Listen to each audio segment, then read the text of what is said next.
अध्यात्म विश्व विज्ञान यूट्यूब चैनल के सभी प्रेमी पाठकों का हार्दिक स्वागत समादर करते हैं। मित्रों, आजकल हम रोना रोते हैं कि हमारी संतानें हमारी बात नहीं सुनती, पत्नी सीधी मुंह बात नहीं करती, हमारे पड़ोसी हमारे सुख दुख में शामिल नहीं होते और सारा वातावरण एक प्रकार से अविश्वास और स्वार्थ से पूर्ण नजर आता है। तो क्या हम इसके लिए समय को दोष दें या किसी राजनीतिक पार्टी को दोष दें या किसी ऐसी प्रणाली को दोष दें जो कि अपनी गति से आगे बढ़ती रहती है और अपने आप को निर्दोष मानकर हम अपना जिसे कहते हैं कर्म का दोष अन्य पर थोपते चले जाएं? ये उचित होगा? औलाद संतान सीधे मुंह बात नहीं करती, इसका क्या कारण हो सकता है? यदि हम इसको अंतर्मन में चिंतन और मनन के द्वारा देखें तो हमारे ध्यान में आता है कि हमने अपने पिता का कितना सुना था, उनकी बातों का कितना सम्मान किया, उनकी सूचनाओं का कितना विचार किया। कभी हमने ये सोचा है? जब हमने ही नहीं किया तो क्या हमारी संतानें उन संस्कारों को स्वीकार कर सकती है? बचपन से ही जो संतान देखती है कि हमारे माता पिता ही अपने माता पिता का आदेश, अपने माता पिता की सूचनाओं का सम्मान नहीं करते, तो हम क्यों करें? दूसरा, संतानें निर्माण तो होती है प्राकृतिक रीति से, लेकिन उसको बनाना पड़ता है। जैसे मिट्टी तो एक ही होती है, लेकिन कुम्हार उसे मटका, घड़ा, सुराही, ईंटें इस प्रकार के अनंत आकार दे सकता है। उसी तरह हम अपनी संतानों को संस्कारों के द्वारा एक आकार दे सकते हैं, लेकिन जो भूल गांधारी ने की वही भूल हम सब करते हैं। धृतराष्ट्र तो आंखों से अंधा था, उसे जन्मतः ही कुछ दिखता नहीं था जन्म से ही, लेकिन गांधारी तो देख सकती थी। और अगर वो ये दृष्टि से विचार करती कि मेरे पति तो आंखों से अपंग है, आंखों से देखने में अक्षम है, तो ये पिता की भी जिम्मेदारी मुझ पर ही आ गई है और आने वाले संतानों का ध्यान रखना ये मेरी जिम्मेदारी है।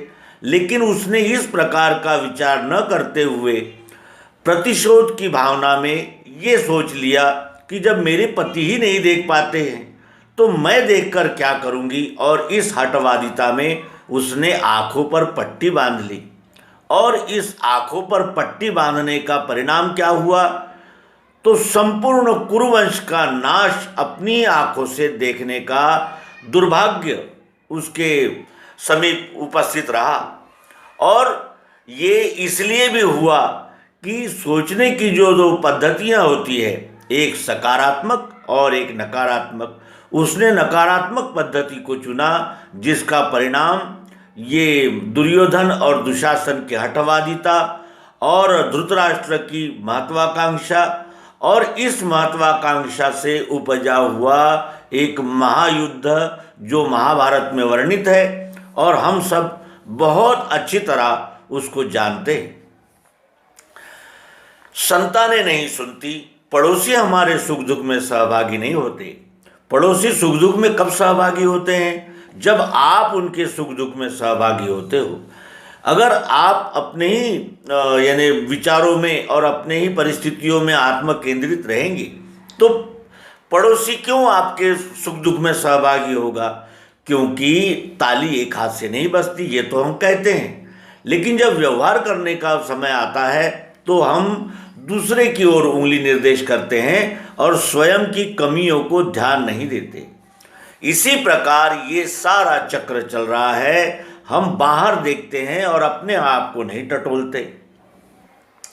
जितना भी पुराना है सब बेकार है। ये जो हमारी एक सोच और सोचने का एक तरीका, एक ढंग हो गया है, इससे भी हमारे पारिवारिक सामाजिक जीवन को बहुत बड़ा नुकसान हुआ है। संस्कार एक ही दिन में नहीं बनते, वो अनंत पीढ़ियों का एक प्रकार से एक दूसरे को दिया हुआ प्रतिदान है। हमारे पिता से जो हमें मिला है वो उन्हें भी उनके पिता से मिला था। इस प्रकार एक पीढ़ी दूसरी पीढ़ी तक अपने संस्कारों को संक्रमित करती रहती है, देती रहती है।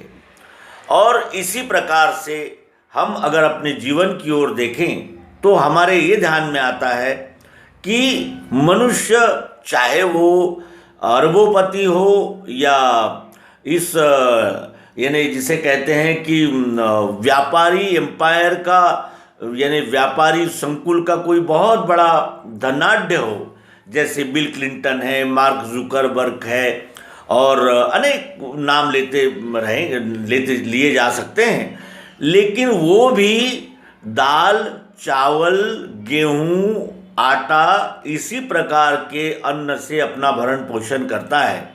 कोई भी सोना चांदी हीरे माणिक मोती नहीं खाता, वही खाता है जो सब खाते हैं। लेकिन एक प्रकार की आढ़्यता कि मैं भौतिक दृष्टि से इन सब से श्रेष्ठ हूँ, मेरे पास बहुत धन है, इस प्रकार का अभिमान अपने सीने से लगाकर वो अपने आप को अति विशिष्ट मानने लगा, तो क्या होगा? तो उसकी दृष्टि में कुछ लोग हेय हो जाएंगे, कुछ लोग प्रेय हो जाएंगे, है ना।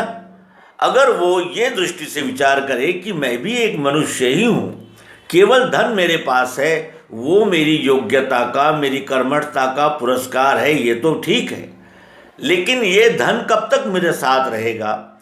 और इस धन से मैं यानी इन लोगों को लुब्ध कर सकता हूँ, इन लोगों को बरगला सकता हूँ, इन लोगों पर अपनी छाप डाल सकता हूँ, लेकिन अंतिम समय में क्या मैं अपने यानी जिसे कहते हैं कि गति को कल्याण की ओर प्रवृत्त कर सकूँगा?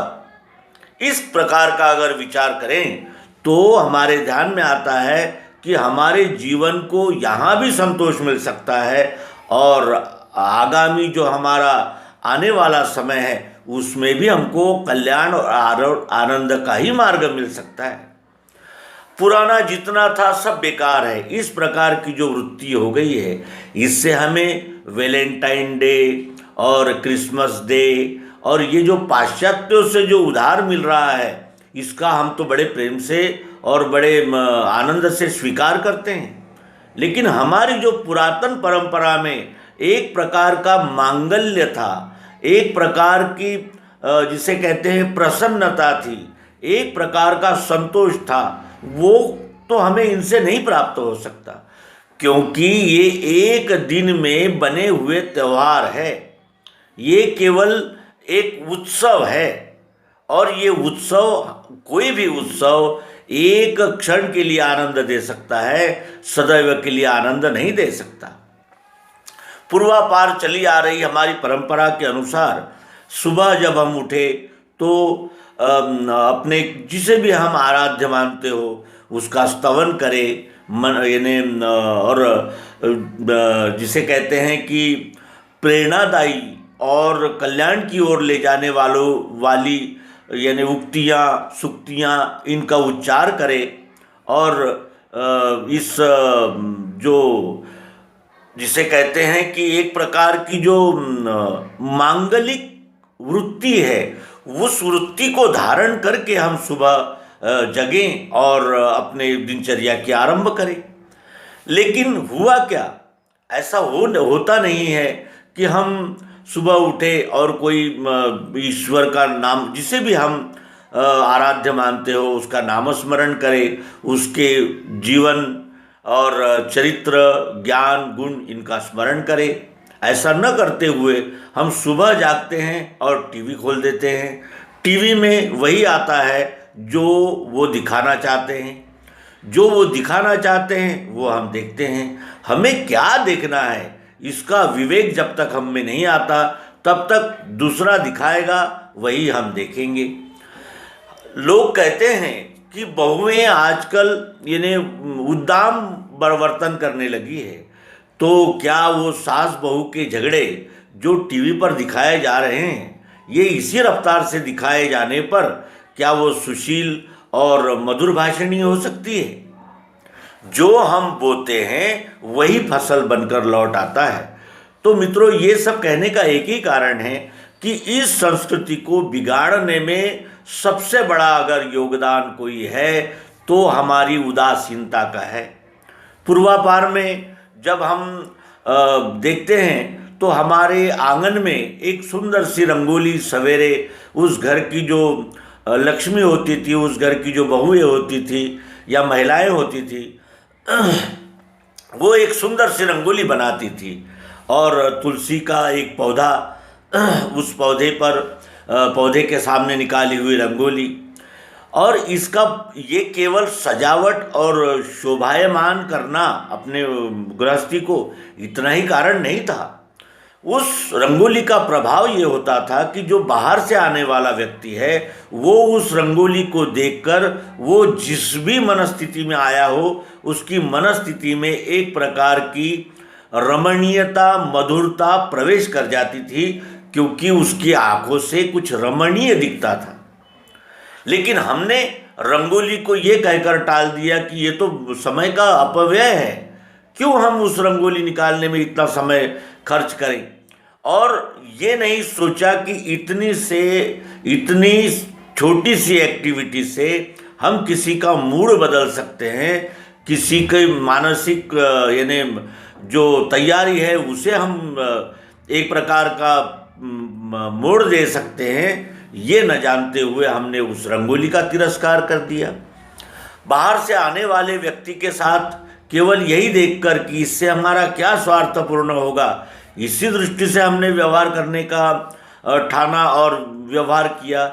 लेकिन चाहे कोई भी हो, दो शब्द मधुर बोले, एक गिलास पानी उसे पिला दिया जाए, उसे बैठने के लिए कहें और उनसे नम्र भाषा से दो शब्द बोले, ये हमने छोड़कर केवल यही कि भाई ये सारा जगत जो है इस हाथ लो उस हाथ दो, इसी प्रकार के व्यवहार से चलता है, ऐसा सोचकर हमने मधुरता का त्याग कर दिया। और जब भी हम मधुरता का त्याग करेंगे तो कांटे और जिसे कहते हैं कि दुराग्रह और दुष्कृत्य ही हमारे समक्ष रहेंगे। तो मित्रों, इस अंक का यही प्रयोजन था कि कल्याण की ओर मार्गस्थ होना है हमें, तो हमें कल्याण का आरंभ अपने आप से ही शुरू करना होगा। यदि हम ये कहें कि ज़माना बेकार है, ज़माना खराब है, ज़माना ऐसा है, ज़माना वैसा है, तो ज़माना कोई बाहर से आकर नहीं बनाता। ये तुम्हारा ही ज़माना है, ये तुम्हारा ही जीवन है। जिस ओर हमें मोड़ना है उस ओर हम मोड़ सकते हैं। और यदि हम अभी भी नहीं चेते तो आने वाला समय ऐसा होगा कि हमारे ये संतानें तो अमेरिका, जर्मनी और जापान में बड़ी बड़ी जिसे कहते हैं पैकेज पे नौकरियां करेंगी और हम वृद्धाश्रम में रहेंगे और वो हमारी अंत यात्रा में भी शामिल नहीं होंगे, क्योंकि उन्हें संस्कार ही नहीं मिले। वो केवल वहाँ से पैसा भेज देंगे कि इतना पैसा हम भेज रहे हैं, हमारे पिताजी का, माताजी का आप अंतिम संस्कार कर दीजिए। इसी प्रकार के व्यवहार रह जाएंगे और ये ही यानी एक प्रकार की धोखे की सूचना है। अगर हम अब भी नहीं चेते तो आने वाला समय तो भौतिक दृष्टि से तो समृद्ध रहेगा, लेकिन उसका लाभ, उसका आनंद और इस समाज को, इस परिवार को और पर्याय से हमें भी प्राप्त नहीं हो सकता। इसीलिए अपनी दृष्टि को हमने मोड़ना है और अपने भारतीय सनातन संस्कृति, सनातन सिद्धांत और सनातन संस्कारों को ध्यान में रखते हुए अपने जीवन को मोड़ देना है। केवल जानवरों की तरह आहार, निद्रा, भय और मैथुन इसी में रममाण होने के लिए ये नर्तन नहीं है। इस नर्तन का उपयोग अपने आप को जानकर इस विश्वरूप परमात्मा के साथ ऐक्य प्राप्त कर लेना और स्थायी समाधान और अखंड प्रसन्नता के भागी बनकर अपने जीवन को कृतकृत्य करना है। यही संदेश देते हुए इस अंक का समापन करेंगे। आप सभी ने दिए हुए सहयोग, प्रेम का हार्दिक धन्यवाद व्यक्त करते हैं। नर्मदे हर, सद्गुरु भगवान की जय।